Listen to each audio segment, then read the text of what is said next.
So hello hi everyone, मेरा नाम गौतम लखानी है and I welcome you all to rank secure IAS academy. फिलहाल जो हमारा कोर्स चल रहा है Indian economy by Sanjeev Verma तो उसमें हम आज के सेशन को यहाँ पर जो कवर करने जा रहे हैं, कवर करेंगे हम चैप्टर नंबर 8 जो कि है न्यू इंडिया के बारे में। तो देखेंगे समझेंगे कि क्या कॉन्सेप्ट है ये नए इंडिया का सॉरी, क्यों नया इंडिया कहा जा रहा है, क्या इसके पीछे की आइडियोलॉजी है और क्या सब चेंजेस हमें इंडिया के अंदर देखने को मिले। तो चलिए शुरुआत करते हैं आज के सेशन की। उससे पहले यहाँ पर आप सब लोगों के लिए एक इंपॉर्टेंट इन्फॉर्मेशन यहाँ पर यह है कि अनअकैडमी लेकर के आया है आप सब लोगों के लिए अनअकैडमी कॉम्बैट, जो कि एक most competitive gamified UPSC CSC battle यहाँ पर रहेगा। इस बैटल के बारे में अगर हम यहाँ पर बात करें तो ऑल्टरनेट संडेज पर यह होता है। यहाँ पर बेसिकली जो जितने भी यूपीएससी एस्पिरेंट्स हैं वो लोग इसके अंदर पार्ट लेते हैं और कहीं ना कहीं काफी ज्यादा बेनिफिशियल ये रहता है। तो 7 फरवरी को ये होने जा रहा है सुबह 11 बजे। तो प्लीज जाइए जाकर के इसमें पार्टिसिपेट करिए। आपको यहाँ पर काफी सारे चैलेंजिंग क्वेश्चंस मिलेंगे जो कि इंडिया के बेस्ट अनअकैडमी एजुकेटर्स ने आपके लिए बनाए हैं। साथ में आपको रियल टाइम रैंकिंग मिलेगी, बेस्ट लोगों के साथ कंपीट करने का यहाँ पर आपको मौका मिलेगा और डिटेल्ड वीडियो सॉल्यूशंस भी यहाँ पर आपको मिलेंगे।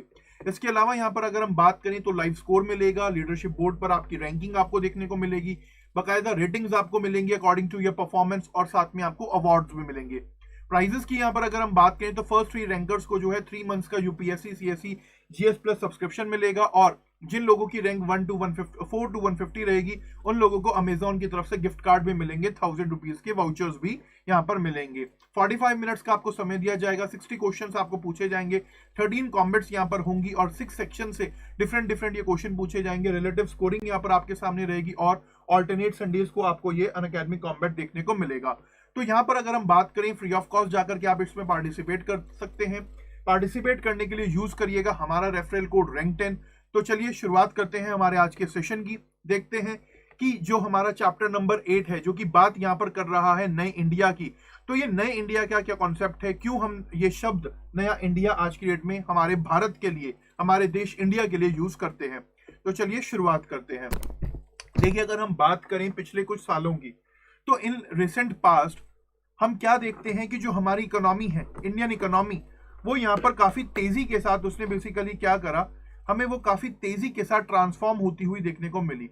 सो we see a rapid transformation here in the Indian economy कहीं ना कहीं, जिस वजह से यहाँ पर क्या हुआ, हमारे इंडियन इकोनॉमी के अंदर कुछ नए फीचर्स हमें जो है एमर्ज होते हुए यहाँ पर देखने को मिले और उन न्यू फीचर्स के बेसिस पर ही, उन न्यू फीचर्स के पर्सपेक्टिव को देखते हुए ही हम क्या कहते हैं, नया इंडिया यहाँ पर बोला जाता है। तो न्यू इंडिया की जो बात है वो कहीं ना कहीं किससे लिंक्ड है, वो कहीं ना कहीं हमारी इंडियन इकोनॉमी के ट्रांसफॉर्मेशन से लिंक्ड है। ठीक है, तो यहाँ पर अगर हम बात करें कि भाई किस बेसिस पर न्यू इंडिया कहा जाता है, तो देखिए क्या है, अगर हम बात यहाँ पर करें तो पहले इंडिया को एज ए डेवलपिंग कंट्री के तौर पर यहाँ पर देखा जाता था, थर्ड वर्ल्ड कंट्री के तौर पर यहाँ पर ट्रीट करा जाता था।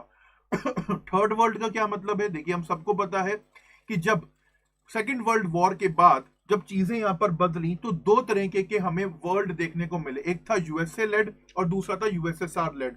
इंडिया ने बेसिकली नॉन अलाइन रहने का पाथ चुना और इंडिया एक थर्ड वर्ल्ड में गिना जाने लगा। ठीक है, because we were not with the USA, neither we were with the USSR openly. ठीक है, तो कहीं ना कहीं हमें क्या कहा जाने लगा, थर्ड वर्ल्ड कहा जाने लगा और इंडिया को टर्म दे दिया गया डेवलपिंग कंट्री का, कि भाई ये जो देश है भारत, ये जो देश है इंडिया, ये क्या हो रहा है, डेवलप हो रहा है। तो डेवलपिंग कंट्री के नाम से हमें जाने लगा। बट इन रिसेंट पास्ट अगर हम पीछे कुछ थोड़े से टाइम की बात करें तो आज की डेट में इंडिया को क्या कहा जाता है, एमर्जिंग इकोनॉमी कहा जाता है। ठीक है, अभी आपने देखा था कि जो डोनाल्ड ट्रंप है उन्होंने भी बोला कि भाई जो G7 की ग्रुपिंग है ये काफी ज्यादा आउटडेटेड हो गई है and we need to add more emerging economies in this, तो जिसमें इंडिया का भी नाम यहाँ पर लिया गया उस टाइम पर। तो आज की डेट में यहाँ पर अगर हम बात करें तो इंडिया को क्या कहा जा रहा है, एक एमर्जिंग इकोनॉमी कहा जा रहा है। ठीक है, अब ये एमर्जिंग इकोनॉमी क्यों कहा जा रहा है, क्या इसके पीछे का रीजन है, तो देखिए आज की डेट में इंडिया को एमर्जिंग इकोनॉमी इसलिए कहा जा रहा है because the world see the potential within us. कहीं ना कहीं पूरे विश्व को लगता है कि इंडिया के अंदर एक बहुत ही बेहतरीन पोटेंशियल है कि यहाँ पर इंडिया में एक काफी तेजी के साथ आने वाले समय में ग्रोथ होगी और इसी वजह से कहीं ना कहीं इन्वेस्टमेंट अपॉर्चुनिटीज भी इंडिया के अंदर लोग यहाँ पर इस टाइम पर देख रहे हैं। तो इस पोटेंशियल की वजह से, एक्सेलरेटिंग ग्रोथ की वजह से और इन्वेस्टमेंट अपॉर्चुनिटीज को तलाशने की वजह से कहीं ना कहीं इंडिया को आज की डेट में क्या कहा जा रहा है, एक एमर्जिंग इकोनॉमी यहां पर कहा जा रहा है।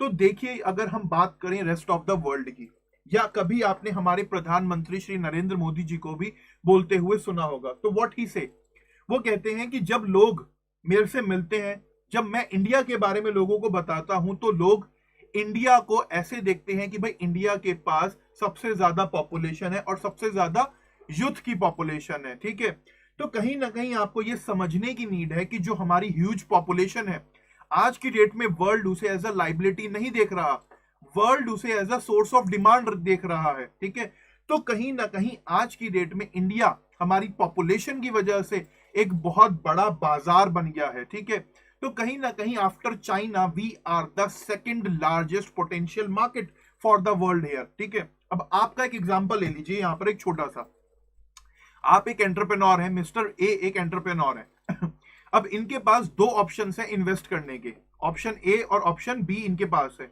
ऑप्शन ए में क्या है कि वहां पर इन्हें सब्सिडीज और बेनिफिट्स काफी सारे मिल रहे हैं, बट वहां पर मार्केट प्रॉपर नहीं है, वहां पर इनके पास जो है इन्वेस्टमेंट अपॉर्चुनिटीज प्रॉपर नहीं है, ये सब लैक करता है। बट वहीं ऑप्शन बी जो है, वहां पर मार्केट भी बहुत बेहतरीन है वहां पर इनको इन्वेस्टमेंट अपॉर्चुनिटीज भी मिल रही हैं और भी बाकी सब चीजें हैं।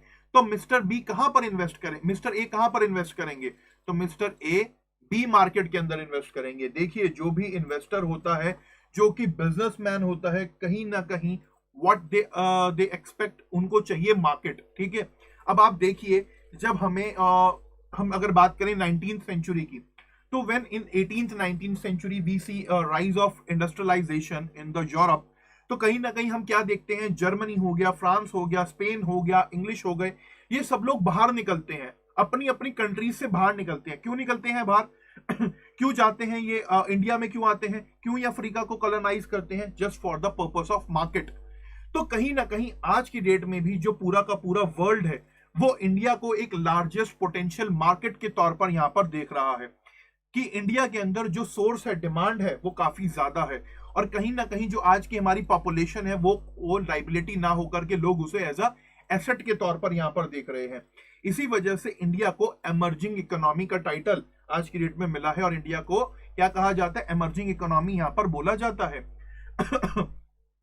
इसके अलावा यहां पर अगर हम बात करें, तो देखिए देयर आर सेवरल रिपोर्ट्स। ठीक है, जो काफी सारी रिपोर्ट्स हमें देखने को मिलती हैं, उसमें क्या पता लगता है कि जो आने वाला भविष्य है, आने वाला जो यहाँ पर डेकेड्स रहेंगे, इन द फ्यूचर डेकेड्स, जो वर्ल्ड है, जो इकोनॉमी है, वो किसको बिलोंग करती है, वो ब्रिक्स कंट्रीज को बिलोंग करती है। यानी कि ब्राजील, रशिया, इंडिया, चाइना और साउथ अफ्रीका की बात करी जा रही है कि भाई आने वाला जो समय रहेगा, जो अपॉर्चुनिटीज होंगी, वो इन्हीं सब कंट्रीज के अंदर कहीं ना कहीं होंगी। और ये चीज हम भी देख रहे हैं। अभी रिसेंटली क्या हुआ, अभी रिसेंटली आरसेप एग्रीमेंट जो है साइन हुआ चाइना, जापान, ऑस्ट्रेलिया और कुछ एशियान कंट्रीज के बीच में, जिस वजह से यूएसए कहीं ना कहीं बौखला गया। यूएसए को लगने लगा कि भाई ये तो उसके लिए हानिकारक है, और जो कि बिल्कुल है कहीं ना कहीं। और आज की डेट में जो कहीं ना कहीं हमें एक नया वर्ल्ड ऑर्डर बनता हुआ देखने को मिल रहा है, जिसमें एक तरफ यूएसए है और दूसरी तरफ चाइना है, वो किस वजह से है, जो ट्रेड वॉर की हम बात करते हैं, वो क्यों है, just because of this thing only. ठीक है, ये जो आज की डेट में एक बेसिकली जो रिपोर्ट्स का कहना है कि भाई आने वाला समय, आने वाली अपॉर्चुनिटीज हमें किधर देखने को मिलेंगी, ब्रिक्स कंट्रीज की तरफ मिलेंगी, तो सिर्फ रीजन उसके पीछे का यही है। हालांकि ब्रिक्स कंट्रीज के साथ आज की डेट में कुछ economist Indonesia, south Korea, Vietnam और ताइवान को भी यहां पर कंसीडर करते हैं कि भाई आने वाले समय में इनकी इकोनॉमीज के अंदर भी हमें ग्रेजुअल शिफ्ट देखने को मिल सकता है तो पहला फीचर यहां पर हो गया कि भाई इंडिया एक इमर्जिंग इकोनॉमी है। दूसरा यहां पर हो गया कि जो हमारी ह्यूज पॉपुलेशन है, उसको as a source of demand देखा जाता है। और तीसरा फीचर यहां पर हो गया कि जो यहां पर इंटरनेशनल रिपोर्ट्स है, वो भी कहीं ना कहीं क्लेम करती हैं कि आने वाला समय जो है वो इंडिया जैसी कंट्रीज का ही है। तो तीन रीजन तो मैंने फिलहाल यहां पर आपको बता दिए कि why India is considered as a emerging economy, why we considered as India as a new India. तो तीन ऑप्शंस मैंने आपको यहां पर बता दिए इसके अलावा यहां पर अगर हम बात करें तो देखिए आज की डेट में इंडिया के अंदर इतना पोटेंशियल है कि इंडिया इकोनॉमी वाइज अगर हम बात करें तो we have a hell lot of potential.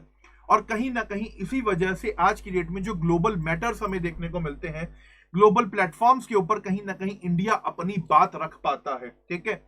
और कहीं ना कहीं यहाँ पर अगर हम बात करें तो पिछले अगर कुछ सालों की बात करें, अगर लास्ट डेकेड की ही हम बात करें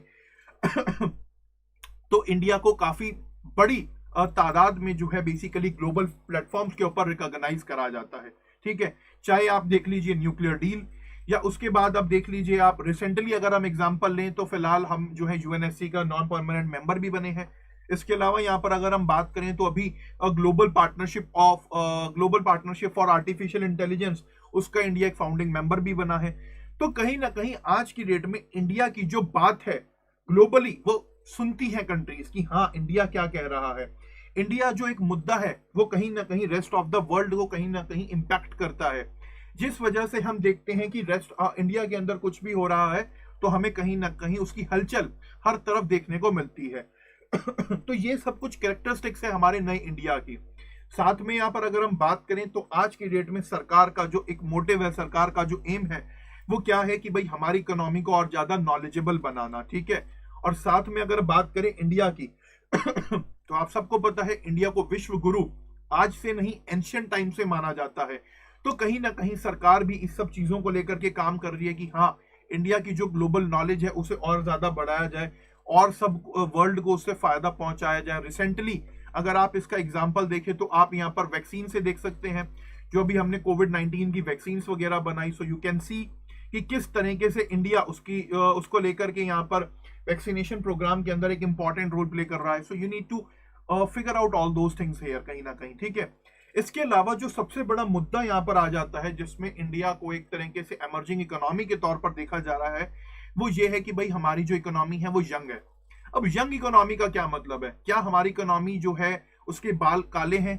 क्या हमारी इकोनॉमी जो है वो रिंकल फ्री है? क्या मतलब है? मतलब यंग इकोनॉमी का क्या मतलब है? देखिए, अगर आप किसी को कंसीडर करते हैं कि हाँ ये यंग है, ये ओल्ड है, so you consider that person on the basis of his appearances, on the basis of his looks, or if you get to know about his age, then you say that yes, that this person is young or either it's old, ठीक है।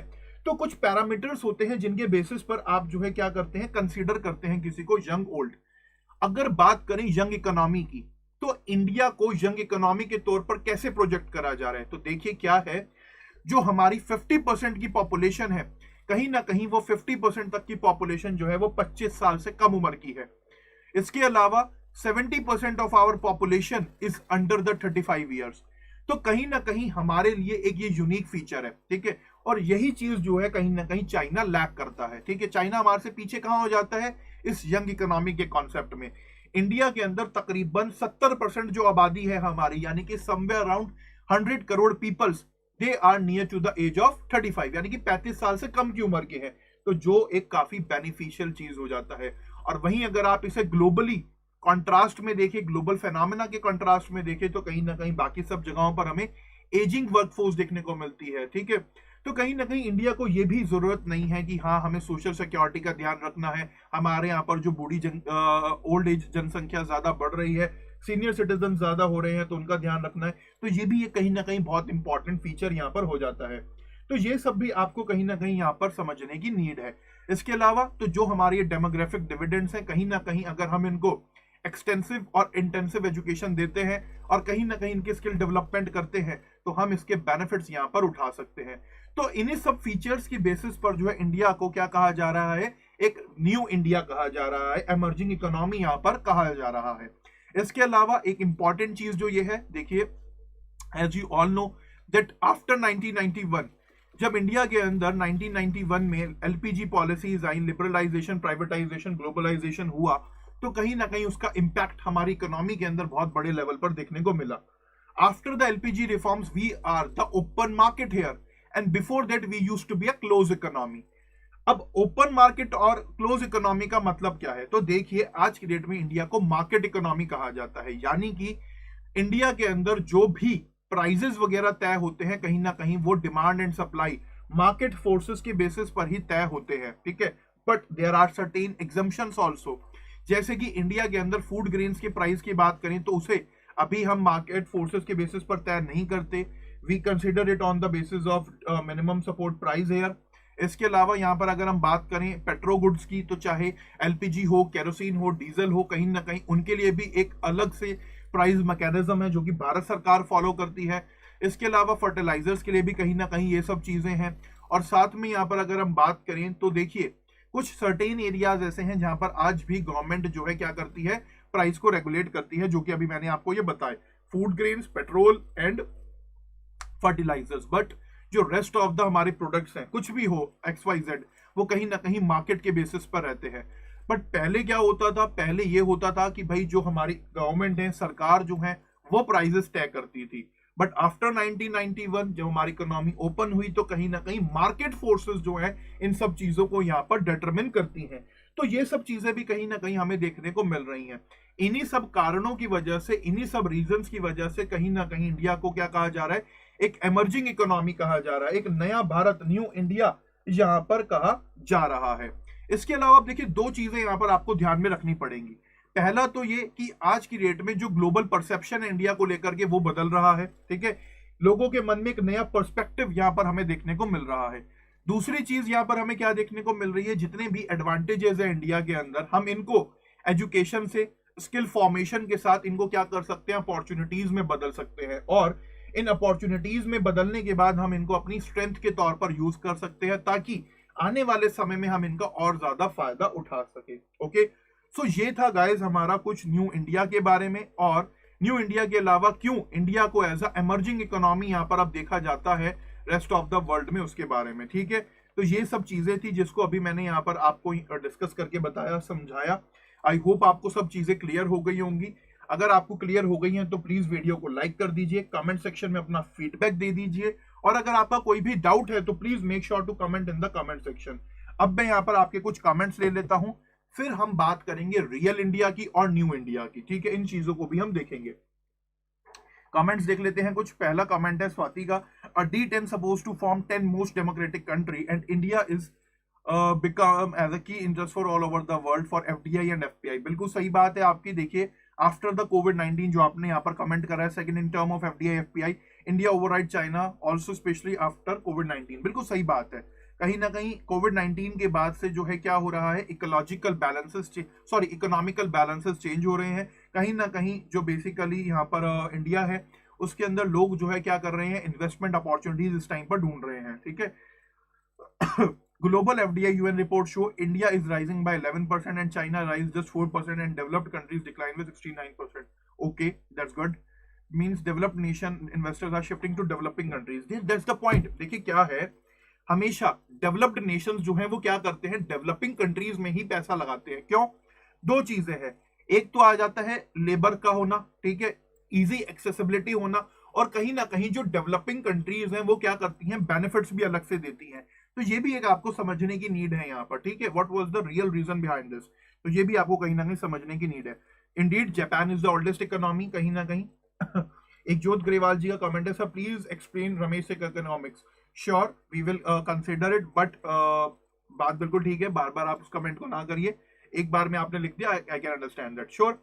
देखिए अभी फिलहाल हम संजीव वर्मा की book cover कर रहे हैं। After covering the Sanjeev Verma we will be discussing the Ramesh Singh. हम रमेश सिंह की बुक ले लेंगे, हमें तो आपको आपके लिए कोर्सेज बनाने ही है, तो कोई ना कोई बुक हम उठा ही लिया करेंगे, जो भी आप कहेंगे। ओके, बाकी फिलहाल अभी संजीव वर्मा चल रहा है, चैप्टर 8 पे है हम, तो चलिए इसी को थोड़ा सा फोकस कर लेते हैं। So guys, till now what we have discussed, अब तक की हम बात करें तो अब तक हमने इस नए इंडिया के कॉन्सेप्ट को समझा और देखा क्यों इंडिया आज की डेट में एमर्जिंग इकोनॉमी के तौर पर ट्रीट करा जाता है। ठीक है, क्यों इंडिया को एमर्जिंग इकोनॉमी कहा जाता है, ये सब चीजें फिलहाल हमने डिस्कस कर ली। We have seen about all these thing. अब बात करेंगे रियल इंडिया की और न्यू इंडिया की। ठीक है, अब देखिए जितनी भी हमने बातें कही, कहीं ना कहीं ये बातें काफी ज्यादा हौसला अफजाई वाली है, कहीं ना कहीं ये बातें हमारे को काफी ज्यादा एंथुजियास्टिक फील कराती हैं। बट एक चीज हमें बिल्कुल नहीं भूलनी चाहिए कि हमारे देश के अंदर, हमारे भारत के अंदर ही एक रियल इंडिया भी बसता है। क्या है वो रियल इंडिया? देखिए कहीं ना कहीं जो आज भी हमारी लार्ज पॉपुलेशन है, तकरीबन 6 लाख विलेजेस इंडिया के अंदर हमें देखने को मिलते हैं। कहीं ना कहीं जो एब्सोल्यूट पॉवर्टी है वो हमें इंडिया के अंदर देखने को मिलती है। अंडर नरिश्ड हमें बच्चे बहुत ज्यादा देखने को मिलते हैं इंडिया के अंदर, और कहीं ना कहीं पुअर लिविंग कंडीशंस भी हमें देखने को मिलती हैं। तो देखिए यहां पर यह कहना बिल्कुल गलत नहीं है। हमारा देश 70 साल से ज्यादा का समय इसको आजाद हुए हुए हो गया, बट कहीं ना कहीं इंडिया में पॉलिटिकल डिस्प्यूट्स को लेकर के या कहीं पॉलिटिकल इंटरेस्ट को लेकर के जो आम आदमी है, आम जनसंख्या है, उसका कहीं ना कहीं फायदा नहीं हो पाया प्रॉपरली। अगर आप यहां पर समझे, एक बेसिक एग्जांपल को अगर मैं आपको दूं, तो रिसेंटली मैं बार बार उसी एग्जांपल को पॉइंट आउट पिन आउट इसलिए करता हूं because this is the recent example only. अभी हमने क्या देखा कि पीछे हेल्थ मिनिस्ट्री की एक रिपोर्ट आई जिसमें आयुष्मान भारत स्कीम के बारे में लिखा था, और उसमें बताया गया कि जिन स्टेट्स के अंदर आयुष्मान भारत की स्कीम को लागू करा गया, उन स्टेट्स में 58% तक के लोगों को जो है हेल्थ को लेकर के, हेल्थ फैसिलिटीज को लेकर के एक्सेसिबिलिटी हो गई। ठीक है, यानी कि वहां पर लोगों को फायदा हुआ उससे। और वहीं उन स्टेट्स के अंदर जहां पर इसको लागू नहीं करा गया, जैसे कि वेस्ट बंगाल का आप एग्जांपल ले लीजिए, वहां पर ऑन एन एवरेज सिर्फ 10% लोगों को ही हेल्थ सेक्टर को लेकर के एक्सेसिबिलिटी है। तो कहीं ना कहीं अब आप देखिए, आयुष्मान भारत उधर अपना वेस्ट बंगाल में लागू क्यों नहीं करा गया? Just because of the political rivalry, political opposition. अब ठीक है, पॉलिटिकल राइवलरी है, पॉलिटिकल अपोजिशन है, दोनों पार्टीज का अलग अलग अपना इंटरेस्ट है, बट क्या अगर वहां पर ये स्कीम लागू हो जाती तो रियल लॉस किसका हुआ इसमें? आप समझिए इस चीज को। रियल लॉस हुआ वेस्ट बंगाल की जनता का, जो वेस्ट बंगाल के गरीब लोग थे उनका। कहीं ना कहीं वो लोग यहां पर इस अमूल्य योजना जो आयुष्मान भारत की स्कीम थी, बहुत बेहतरीन स्कीम थी, मतलब है सॉरी, उसका कहीं ना कहीं बेनिफिट लेने से चूक गए। तो ये भी एक सबसे बड़ी समस्या है कहीं ना कहीं। अगर आज की डेट में इंडिया के अंदर पॉवर्टी है, मैल नरिशमेंट हमें, अंडर नरिशमेंट हमें देखने को मिलते हैं स्टूडेंट्स, इसके अलावा पुअर वर्किंग कंडीशंस है या लिविंग कंडीशंस है, तो कहीं ना कहीं उसके पीछे हमारा पॉलिटिकल सिस्टम, हमारी पॉलिटिकल पार्टीज कहीं ना कहीं इसके लिए रिस्पॉन्सिबल है। इसके अलावा यहां पर अगर हम बात करें, आज की डेट में भी कहीं ना कहीं जो हमारा एग्रीकल्चर सेक्टर है वो भी काफी ज्यादा ट्रेडिशनल है, सब्सिस्टेंस पॉइंट ऑफ व्यू से सोचता है और काफी ज्यादा स्टैग्नेटिंग है। अब देखिए, रिफॉर्म्स की बात होती है एग्रीकल्चर सेक्टर में, तो बिल्कुल सही बात है, बट रिफॉर्म्स को लेकर के भी क्या होता है, रिफॉर्म्स को लेकर के भी फिर वही पॉलिटिक्स आगे आ जाती है। ठीक है, अगर हम रिफॉर्म्स की बात करें, so we have the recent example आप देख रहे हैं इस टाइम पर, इस तरीके से एग्रीकल्चर सेक्टर के अंदर रिफॉर्म्स की जो बात करी जा रही है उसको लेकर के एक तरीके से पॉलिटिक्स पूरी कंट्री में हो रही है। और देखिए, ये कोई नई बात नहीं है। जो आज की डेट में पावर में है, जब वो अपोजिशन में होते थे तब वो अपोज करते थे, और आज की डेट में जो अपोजिशन में है वो रूलिंग पार्टी को अपोज कर रहे हैं। तो बस वही है ना, कहते हैं ना, एक दूसरे की टांग खींचना, वो कहीं ना कहीं इंडिया के अंदर चलता रहता है, जिस वजह से आम जनता जो होती है, गरीब जनता जो होती है, उसका कहीं ना कहीं यहाँ पर लॉस होता है। तो ये भी हमें कहीं ना कहीं समझने की नीड है, हमें यहाँ पर जरूरी है समझना। इसके अलावा यहाँ पर अगर हम बात करें तो देखिए, जब इंफ्रास्ट्रक्चर फैसिलिटीज बेहतर नहीं है तो कहीं ना कहीं एम्प्लॉयमेंट अपॉर्चुनिटीज भी क्रिएट नहीं हो पाती, जिस वजह से क्या होता है, इंडिया के अंदर लार्ज स्केल का अनएम्प्लॉयमेंट हमें देखने को मिल रहा है। But recently when we have discussed about the budget, अभी हमने बजट को डिस्कस करा, in that we have seen कि सरकार, भारत सरकार इस बार क्या कर रही है, कैपिटल एक्सपेंडिचर के ऊपर मास लेवल पर खर्चा करेगी। अर्बन इंफ्रास्ट्रक्चर को बढ़ाने की बात करी जा रही है, रोड, हाईवेज, एक्सप्रेसवेज को बनाने की बात करी जा रही है, फ्रेट कॉरिडोर्स को लेकर के बनाने की बात करी जा रही है। कहीं ना कहीं ये सब हमारे लिए हेल्पफुल रहेंगे हमारी इकोनॉमी के अंदर। इनसे क्या होगा, एम्प्लॉयमेंट अपॉर्चुनिटीज जनरेट होंगी, कहीं ना कहीं जो लार्ज स्केल पर अनएम्प्लॉयमेंट है वो खत्म होगी। तो ये भी एक समझने की नीड है।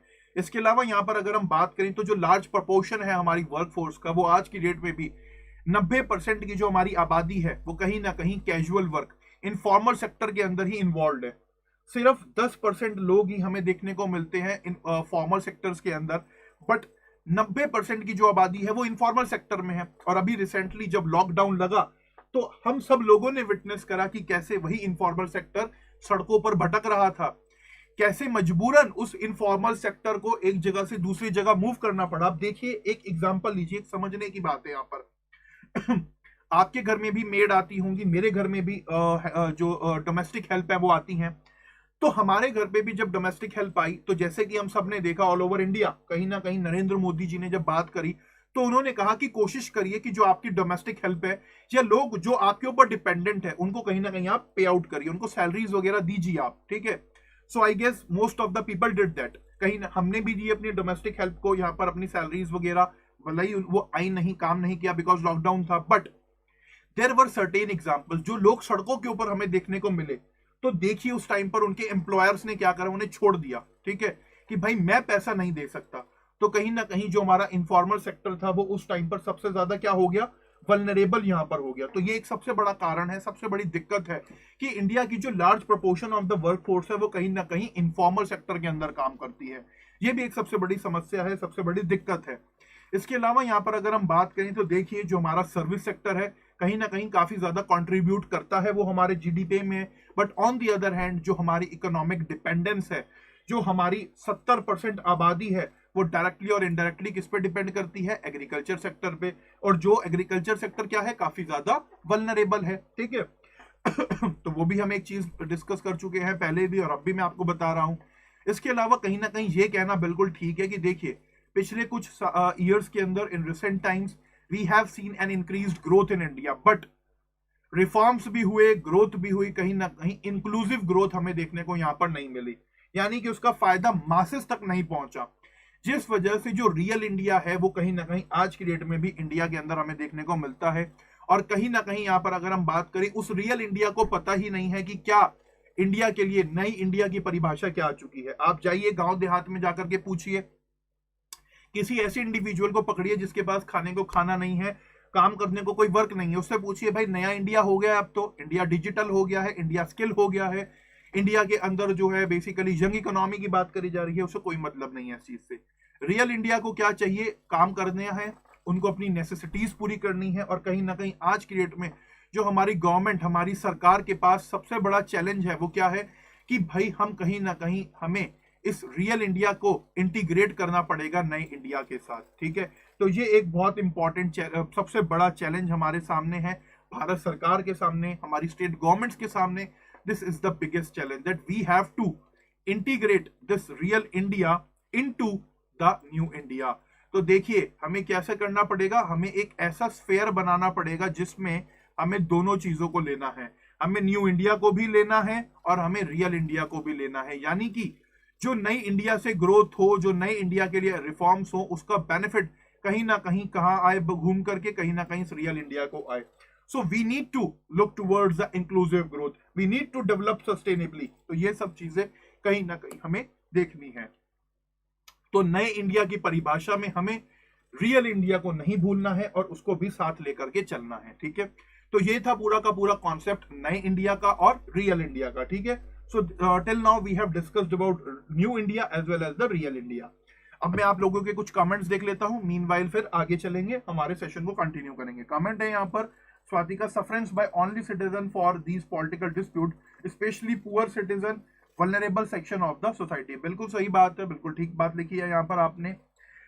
Due to their first priority is fulfilment of their basic need. बिल्कुल सही बात है। देखिए कहीं ना कहीं जब तक, देखिए एक कहावत है कि सबसे पहले जो बेसिक नीड होती है वो क्या होती है, हमारा खाना, ठीक है।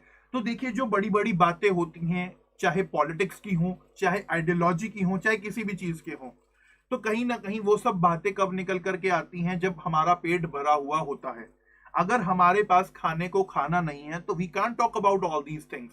तो जो बेसिक नेसेसिटीज हैं, जब तक बेसिक नेसेसिटी कंप्लीट नहीं होती तब तक कुछ नहीं हो सकता। So the very first thing is we need to fulfil our basic needs, we need to fulfil our necessities somewhere out, ठीक है। तो ये एक इंपॉर्टेंट कॉन्सेप्ट है यहाँ पर।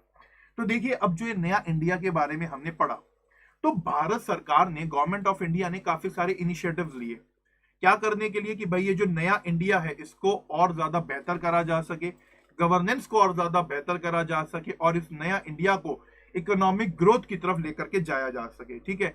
तो क्या इनिशिएटिव्स लिए, जैसे कि हमें देखने को इनिशिएटिव मिलता है डिजिटल इंडिया का, इसके अलावा स्टार्टअप इंडिया का देखने को मिलता है, स्किल इंडिया हमें देखने को मिलता है, अमृत मिशन देखने को हमें मिलता है, स्मार्ट सिटी मिशन देखने को मिलता है और प्रधानमंत्री जनधन योजना जो कि एक यूनिवर्सल बैंकिंग को लेकर के थी, वो हमें देखने को मिलता है। So these are some government initiatives which our government did, why that we can utilise this new India towards economic growth, ठीक है। तो यहां पर ये 5-6 ऑब्जेक्टिव सरकार दे करे और लेकर के इसको चली। देखिए यहां पर आप कुछ भी कहिए, लास्ट 7 ईयर्स की अगर हम बात करें, 6 ईयर्स की अगर हम बात करें, तो देखिए कहीं ना कहीं अगर हम बात करें हमारी इकोनॉमी की, our government did a marvelous job trying to create the opportunities, ठीक है। कहीं ना कहीं जो पुरानी गवर्नमेंट्स थी, पुरानी सरकार थी, उनका कहीं ना कहीं फेलियर यही था कि वो अपॉर्चुनिटीज प्रॉपरली जनरेट नहीं कर पाई। The main and the real reason behind there was politics. Why? Because क्या होता था उस टाइम पर, अगर आप समझें 2013 की बात करें, यूपीए 1 की बात करें, यूपीए 2 की बात करें, तो क्या हमें देखने को मिलता था, अगर कोई भी रिफॉर्म को लेकर के बात होती थी तो हमेशा कोalition गवर्नमेंट होती थी। अब कोalition गवर्नमेंट को लेकर के खतरा क्या बना रहता है कि भाई सबको लेकर के साथ चलना है, कोई भी नाराज हुआ तो सरकार गिर जाएगी। ठीक है, अब मैंने आपको हमेशा एक एग्जांपल देता हूं, मैं अभी पीछे भी मैंने एग्जांपल दिया था, जो यूएस इंडिया न्यूक्लियर डील हुई थी, मनमोहन सिंह जी के टाइम पर जो ये यूएस न्यूक्लियर डील हुई थी, इंडिया न्यूक्लियर डील हुई थी, उसको लेकर के अगर हम यहां पर बात करें तो देखिए क्या है, आज की डेट में हम क्या कहते हैं, that we are the nuclear power, हमारे पास न्यूक्लियर एनर्जी है, तो उसका श्रेय इसी डील को जाता है। मैं हमेशा इस चीज के बारे में बताता हूं कि हमेशा क्या होता था, जब भी कोई इस तरीके की बात हो रही है, जब भी कोई रिफॉर्म करने की बात हो रही है, तो ये पॉलिटिक्स हमेशा आगे आ जाती थी। चाहे अब जो लोग सत्ता के अंदर बैठे हैं, पहले वो अपोज करते थे। ठीक है, तो कहीं ना कहीं पॉलिटिक्स सबसे बड़ी दिक्कत की बात रही है हमेशा। और मैं हमेशा आपको यूएस इंडिया न्यूक्लियर डील का एग्जांपल देता हूं कि कैसे पॉलिटिकल पार्टीज ने यहां पर कहीं ना कहीं सपोर्ट करा। ठीक है, कैसे अपोजिशन ने उस टाइम पर हमारे बहुत ही respected Shri former prime minister of India Shri Atal Bihari Vajpayee ji, उस टाइम पर अटल बिहारी वाजपेयी जी थे जो कि बीजेपी के लीडर थे कहीं ना कहीं। ठीक है, that time he said to Manmohan Singh कि that we will support you indirectly. ठीक है, अगर आपको यूएस इंडिया न्यूक्लियर डील करनी है तो हम आपको इस पर सपोर्ट करेंगे।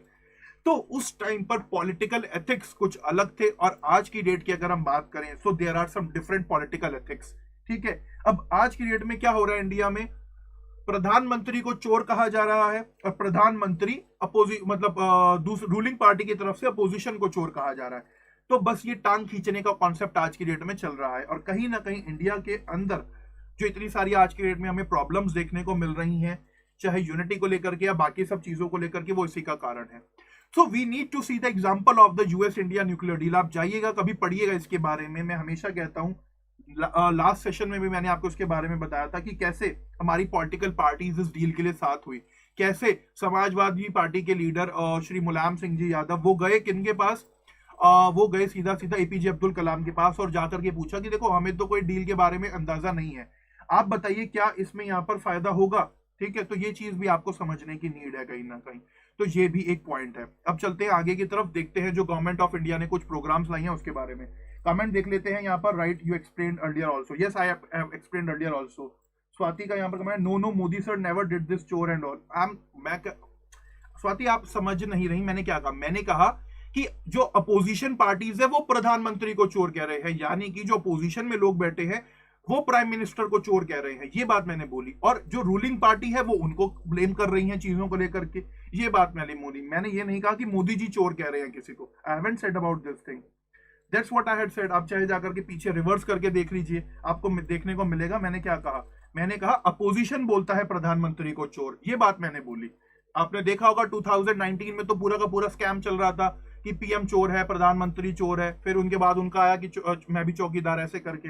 तो there are some certain things, ठीक है, जो गलत है कहीं ना कहीं इंडिया के लिए। हमारी पॉलिटिकल एथिक्स में ये चीज बहुत ज्यादा गलत है। आप जाइएगा कभी यूट्यूब पे सर्च करिएगा, आदरणीय श्री अटल बिहारी वाजपेयी जी के भाषण, जब अपोजिशन में थे वो लोग इस तरीके से वो बोलते थे कि भाई सत्ता में आकर के भी कैसे हुआ। So there are several things, कहीं ना कहीं पॉलिटिकल एथिक्स कहीं ना कहीं इंडिया में आज की डेट में हमें खत्म होते हुए देखने को मिल रहे हैं। मर्यादा जो है वो हमें खत्म होती हुई कहीं ना कहीं देखने को मिल रही है। ठीक है, चलिए उन सब में ना डिस्कस करके आगे की तरफ चलते हैं। बात करते हैं स्किल इंडिया की। भारत सरकार लेकर के आई skill India programme.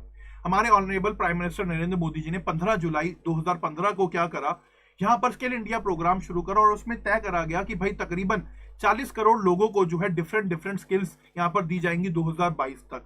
Vocational training यहां पर कराई जाएगी, कोर्सेज यहां पर उनको कराए जाएंगे, आईटीआई डेवलपमेंट उनका कराया जाएगा ताकि उन लोगों के अंदर एंटरप्रेन्योर क्या बने, स्पिरिट डेवलप हो। तो इसके लिए बकायदा national skill development mission government ने चलाया, national policy for skill development entrepreneurship 2015 Bharat सरकार ने चलाई, साथ में प्रधानमंत्री कौशल विकास योजना चलाई, इसके अलावा रूरल इंडिया स्किल प्रोग्राम चलाया और साथ में लोन स्कीम भी चलाई इन सब चीजों के लिए। तो ये सब चीजें भी कहीं ना कहीं हमें यहाँ पर देखने को मिलती हैं।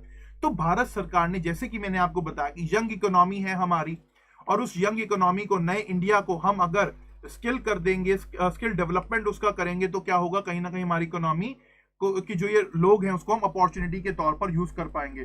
तो ये चीज भी एक यहाँ पर आपको देखने को मिलती है कि स्किल इंडिया चलाया गया उसके लिए, ताकि इस यंग इंडिया को क्या करा जाए, स्किल डेवलप करा जाए और इनको एंटरप्रेन्योर बनाने की तरफ लेकर के जाया जाए। ठीक है। इसके अलावा भारत सरकार ने startup India, stand up India जैसे कुछ प्रोग्राम चलाए। स्टार्टअप इंडिया की यहाँ पर अगर हम बात करें तो जो फाइनेंसिंग थी, बैंक फाइनेंसिंग को प्रमोट करा गया कि भाई जो स्टार्टअप्स हैं उनके लिए, रिसेंट वेंचर्स जो हैं उनके लिए आप क्या करें, यहाँ पर उनको बैंक फाइनेंसिंग दें, ताकि जो एंटरप्रेन्योरशिप्स हैं वो बढ़ सके, एनकरेज करा जाए स्टार्टअप्स को। अब आप देखिए आज के डेट में ओला है, उबर है, ओयो रूम्स हैं, कहीं ना कहीं जोमेटो है, ये सब क्या है, ये सब एक स्टार्टअप प्रोग्राम थे जो आज की डेट में बहुत बड़े बड़े वेंचर बन चुके हैं। अगर आप एक तरीके से एग्जांपल ले लीजिए जोमेटो का, तो रिसेंटली हमने क्या देखा, जोमेटो बहुत ही बड़ी तादाद में आज की डेट में लोगों को क्या देता है, एम्प्लॉयमेंट देता है। तो जोमेटो क्या है, एक सिर्फ और सिर्फ स्टार्टअप प्रोग्राम था जो कि आज की डेट में एक बहुत सक्सेसफुल स्टार्टअप के तौर पर हमें देखने को मिल रहा है। इसके अलावा यहाँ पर अगर हम बात करें तो भारत सरकार ने कोशिश करी कि गवर्नमेंट पॉलिसीज को भी ठीक कराया जाए, जो लाइसेंसेस की दिक्कत आती है और सब चीजों की दिक्कत आती है उनको खत्म करा जाए, ट्रांसपेरेंसी लाई जाए कहीं ना कहीं। ठीक है। तो इसको बकायदा department for promotion and industry and internal trade ने ऑर्गेनाइज करा, बेहतर करा इसे। इसके अलावा स्टैंड अप इंडिया भी लाया गया ताकि प्रमोट करा जाए एंटरप्रेन्योरशिप को विमेंस के बीच में, शेड्यूल कास्ट और शेड्यूल ट्राइब्स के बीच में। मिनिस्ट्री ऑफ फाइनेंस ने इस स्कीम को एंकर करा, और बेसिकली स्टैंड अप इंडिया की यहाँ पर अगर हम बात करें तो इसमें बैंक लोन्स देने की बात करी गई कि भाई 10 लाख रुपए से लेकर के 1 करोड़ रुपए तक के बीच में हर एक ब्रांच से, हर एक बैंकिंग ब्रांच से क्या करा जाएगा, एक विमेन को, एक शेड्यूल कास्ट को या शेड्यूल ट्राइब बोरोवर यहाँ पर होंगे। ठीक है। तो ये सब चीजें तय करी गई ताकि ग्रीन फील्ड एंटरप्राइजेस यहाँ पर सेटअप करी जाए। मान लीजिए ये तय कर दिया गया, एक सिटी है हमारी, ठीक है, ये सिटी है और इस सिटी के अंदर 100 बैंक ब्रांचेस हैं, तो इन 100 बैंक ब्रांचेस में से 1 बोरोवर जो होगी वो विमेन होगी एंड 1 जो होगा वो यहाँ पर या तो एससी कम्युनिटी का होगा, कोई या एसटी कम्युनिटी का होगा। अब देखिए इन 100 ब्रांचेस में क्या हो जाएगा, 100 वुमेन को यहाँ पर क्या मिलेंगे, बेनिफिट मिलेंगे, और कहीं ना कहीं 100 एससी या एसटी कम्युनिटी के लोगों को बेनिफिट यहाँ पर मिलेंगे। तो इस तरीके का स्टैंड अप इंडिया में काम यहाँ पर करा गया ताकि चीजों को और ज्यादा बेहतर करा जाए, एंटरप्रेन्योरशिप यहाँ पर डेवलप करी जाए। सो ये सब चीजें भी हमें कहीं ना कहीं देखने को मिली। इसके अलावा डिजिटल इंडिया के बारे में बात करी गई। ठीक है। तो डिजिटल इंडिया का यहाँ पर एग्जाम्पल लें तो भारत सरकार ने इंश्योर करा कि भाई देखिए क्या है, जो आज की डेट में इलेक्ट्रॉनिकली सिटीजन्स को अवेयर कराया जा सके, ऑनलाइन इंफ्रास्ट्रक्चर डेवलप कराया जाए, इंटरनेट कनेक्टिविटी लोगों तक पहुंचाई जाए। अभी हमने क्या देखा कि एक वाईफाई स्कीम भी भारत सरकार लेकर के आ रही है जो कि बहुत बेहतर स्कीम है। तो यहाँ पर काफी सारे काम करे गए, डिजिटल इंफ्रास्ट्रक्चर बनाया गया ताकि हर एक सिटीजन को उसका फायदा मिल सके। इसके अलावा गवर्नेंस में, सर्विसेज में डिमांड यहाँ पर बढ़े, ट्रांसपेरेंसी आए गवर्नेंस के सिस्टम के अंदर। इसके अलावा हमारे सिटीजन्स को डिजिटली एम्पावर करा जा सके। ठीक है। तो ये सब चीजें भी भारत सरकार ने डिजिटल मिशन, डिजिटल इंडिया के अंदर करी, जो कि कहीं ना कहीं न्यू इंडिया के लिए, स्किल इंडिया के लिए बहुत ज्यादा बेहतर है। ठीक है। इसके अलावा यहाँ पर अगर हम बात करें तो स्मार्ट सिटीज और अमृत मिशन भी भारत सरकार लेकर के आई। क्या है ये स्मार्ट सिटी और अमृत मिशन, इसके बारे में बात करते हैं। मीनवाइल कुछ कमेंट्स देख लेते हैं यहाँ पर आपके। अनित जी का स्टेटमेंट है कि sometimes we thought good industry will reduce poverty and also develop our infrastructure, but it develop our infrastructure surely but fail to reduce the poverty because needs do not fulfil. देखिए अनित, दो काम है, पता है सबसे बड़ी प्रॉब्लम क्या आती है। अगर आप और इंडस्ट्रीज का एग्जांपल ले तो और इंडस्ट्री और कंट्रीज के अंदर क्या है, अगर कोई इंडस्ट्री लगी है, अब वो इंडस्ट्री क्या है, उसे अगर गवर्नमेंट सब्सिडीज प्रोवाइड करा रही है। देखिए ऐसा नहीं है कि सब्सिडी सिर्फ और सिर्फ किसानों को दी जाती है या आम आदमी को दी जाती है। स्टेट गवर्नमेंट्स, भारत सरकार इंडस्ट्रीज लगाने के लिए भी बहुत सब्सिडी देती है and you can't imagine that number. आप उस नंबर को इमेजिन भी नहीं कर सकते कि जितनी बड़ी उन्हें सब्सिडी दी जाती है। रिसेंटली एग्जांपल ले लीजिए प्रोडक्शन लिंक्ड इंसेंटिव स्कीम का, क्या है वो एक सब्सिडी ही तो दी जा रही है यहाँ पर ताकि इंडिया के अंदर प्रोडक्शन बढ़ाया जा सके। बट इंडिया के अंदर प्रॉब्लम क्या आ जाती है कि जो इंडस्ट्रीज होती है, अब देखिए इंडस्ट्री तो डेवलप हुई बट पॉवर्टी पूरी तरीके से डेवलप इरेडिकेट इसलिए नहीं हो पाती कि कहीं ना कहीं वो इंडस्ट्रीज प्रॉपर वेजेस नहीं देती अपने वर्कर्स को। ये भी आपको समझने की नीड है। दो काम होते हैं, या तो वर्कर स्किल नहीं है पूरी तरीके से, अगर स्किल है भी तो उसके पास ऑप्शंस बहुत है। ठीक है। अगर यहाँ पर एक वर्कर गया, उसने कहा जी मैं तो 20,000 रुपए में काम करूंगा, कंपनी ने कहा कि हम तो तुझे 10,000 रुपए देंगे, ठीक है। अब वर्कर यहाँ पर क्या करेगा, वो मजबूरन 10,000 रुपए लेगा। क्यों? एक तो उसके पास एम्प्लॉयमेंट अपॉर्चुनिटीज कम है, and the second most important thing is कि अगर वो 20,000 में काम नहीं 10,000 में काम नहीं करेगा तो there is another person standing behind him, line में लगा हुआ है, वो काम कर लेगा। तो ये भी एक सबसे बड़ी समस्या कहीं ना कहीं हमें देखने को मिलती है, ठीक है।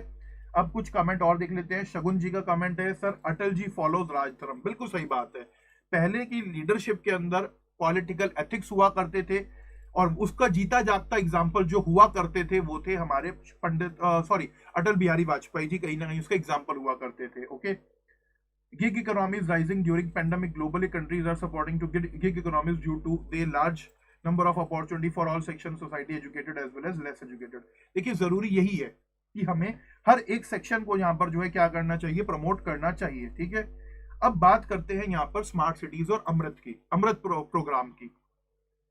तो देखिए अगर 2011 के सेंसस की बात करें तो 2011 के सेंसस में हमारे सामने क्या डेटा आया कि जो सिटीज हैं, भारत के जो शहर हैं, वो तकरीबन इंडिया की 31% आबादी को एकोमोडेट करते हैं, और कहीं ना कहीं जीडीपी के अंदर 63% का कंट्रीब्यूशन वो करते हैं।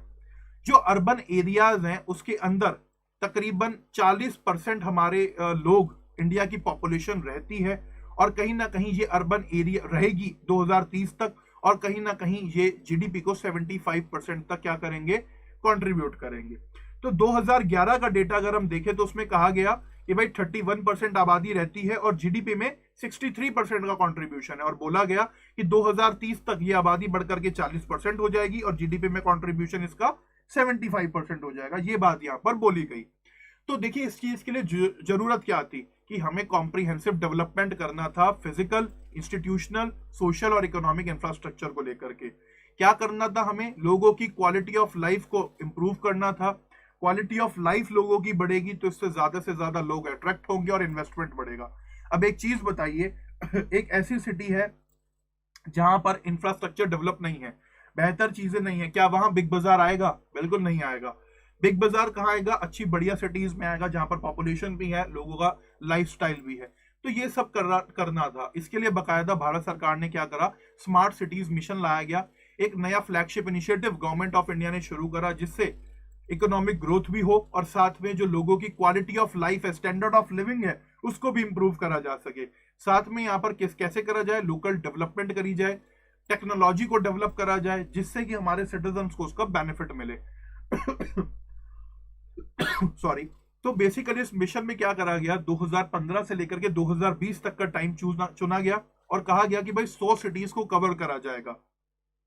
मिनिस्ट्री ऑफ अर्बन डेवलपमेंट ने इस काम को करा, और ये बेसिकली क्या है, एक सेंट्रली स्पॉन्सर्ड स्कीम है, यानी कि हर सिटी के लिए हर साल 100 करोड़ रुपए दिए जाने की बात करी गई, और 100 करोड़ रुपए अगर भारत सरकार, यूनियन गवर्नमेंट दे रही है तो वही 100 करोड़ रुपए कंट्रीब्यूट करने पड़ेंगे स्टेट गवर्नमेंट को, और फिर उन पैसे से सिटीज को डेवलप करना था, वहां पर इंस्टीट्यूशनल, फिजिकल, सोशल और इकोनॉमिक इंफ्रास्ट्रक्चर बढ़ाना था।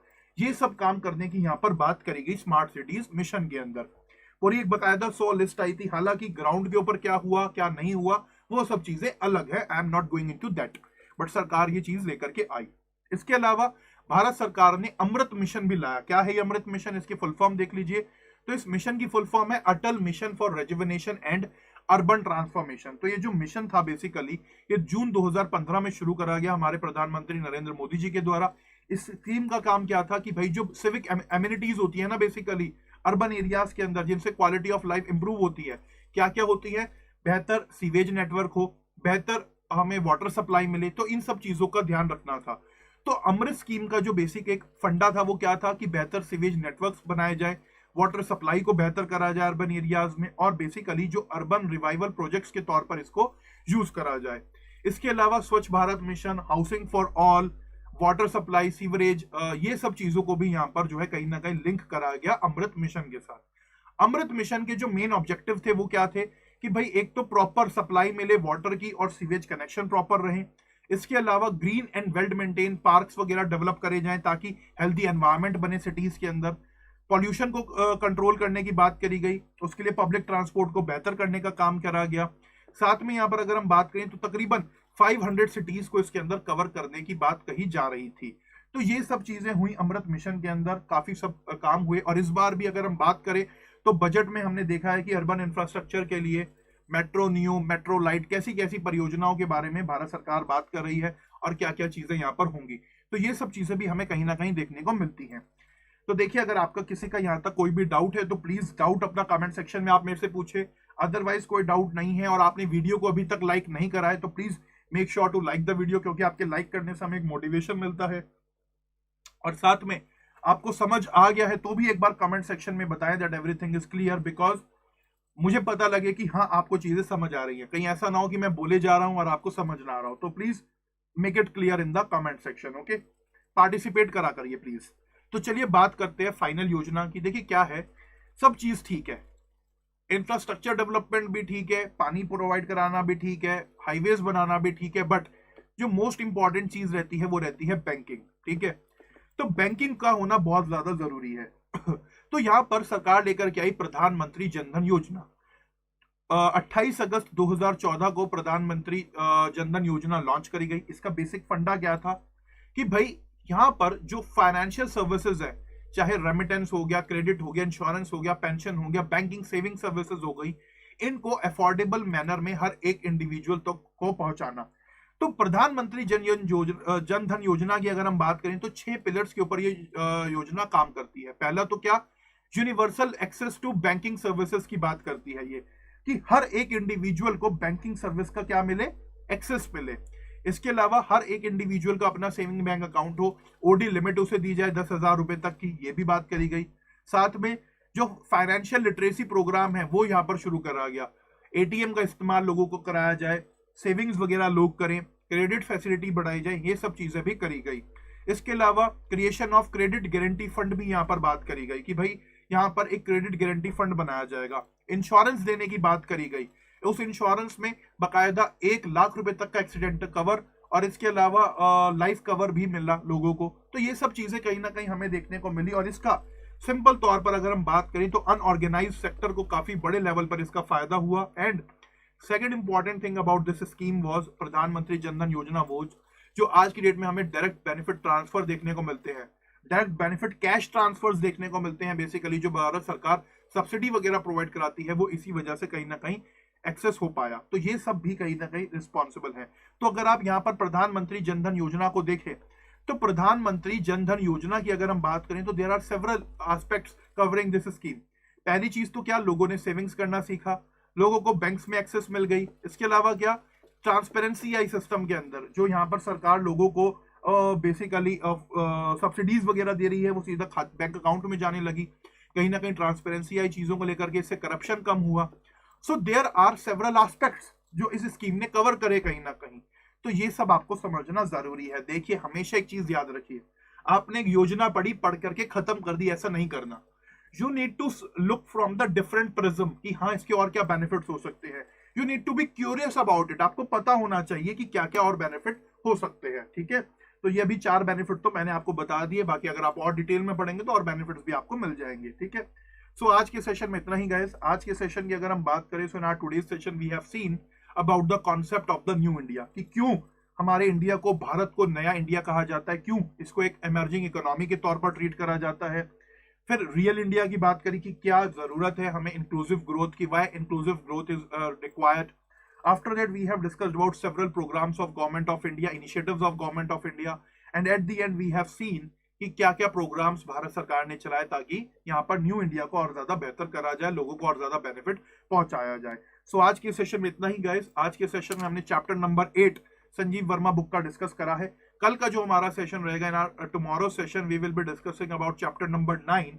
और चैप्टर नंबर 9 की यहाँ पर अगर हम बात करें तो उस चैप्टर नंबर 9 में बेसिकली हम बात करेंगे इंडस्ट्रियल सेक्टर की और समझेंगे कि जो इंडस्ट्रीज है उनका हमारी इकोनॉमी के अंदर क्या रोल है, और लिबरलाइजेशन के बाद जो न्यू इकोनॉमिक पॉलिसी आई 1991 की, उसमें किस तरह से चीजें रही। तो कल के सेशन में हम लोग ये सब चीजों को डिस्कस करेंगे। तो आज के सेशन में इतना ही। जाते जाते वीडियो को लाइक करिएगा अगर आपने लाइक नहीं करा है तो। बाकी अगर आप चाहते हैं कि ये नोट्स में टेलीग्राम ग्रुप में डाल दूं तो प्लीज एक बार कमेंट कर दीजिएगा। मैं क्या करूंगा, सारे के सारे नोट्स को वहां पर एक पीडीएफ फॉर्मेट में शेयर कर दूंगा, ओके। तो प्लीज कमेंट सेक्शन में अपना वो फीडबैक भी दे दीजिएगा। बाकी you can purchase this book, ये जो बुक है संजीव वर्मा की, आप इसको परचेज कर सकते हैं. Everything is mentioned in this book. Okay, तो you can buy this book. This is the best book for Indian economy along with the other sources also. ठीक है, so thank you everyone for watching this session. Goodbye, good luck, have a good day. Thank you. Jai Hind.